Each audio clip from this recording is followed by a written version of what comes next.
why houses aren't sold at Target.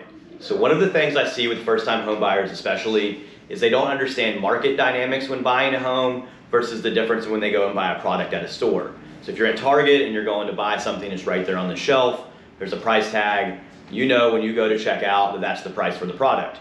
Right now with low inventory in our housing market, that's not the case. If a house comes on the market day one, it might get bid 5, 10, 12% over where it's listed. But a lot of first-time home buyers struggle with this and they just think, well, they were asked $250, we want to pay $250. And that can be a losing strategy. So that's reason one. The other thing about houses too is, at Target, there might be other versions of that product right behind it, right? So you go and you grab the thing off the shelf and there's 4 more of the exact same item. With houses, they're usually one-offs. I mean, obviously with some new construction, they may look similar, but that's a unique property on a unique lot in a unique area of town. So it's very different. So you have to think about that. The market demand for one house can be very different than another, where when you're at a store, that's just the product and there's usually more behind it, unless it's like the hot Christmas toy.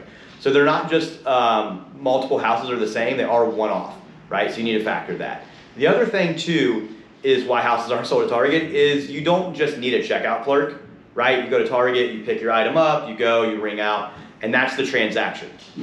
I think first-time homebuyers especially that haven't been through buying or selling real estate don't understand how complex the transaction is, how important it is to have an expert and a professional help them, not just a checkout clerk.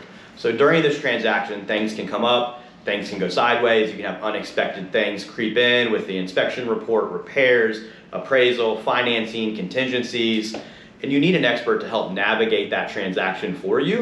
And it's more than just checking out. It really is a long transaction. So anyway, that's why houses aren't sold at Target, but now I gotta go sell another house.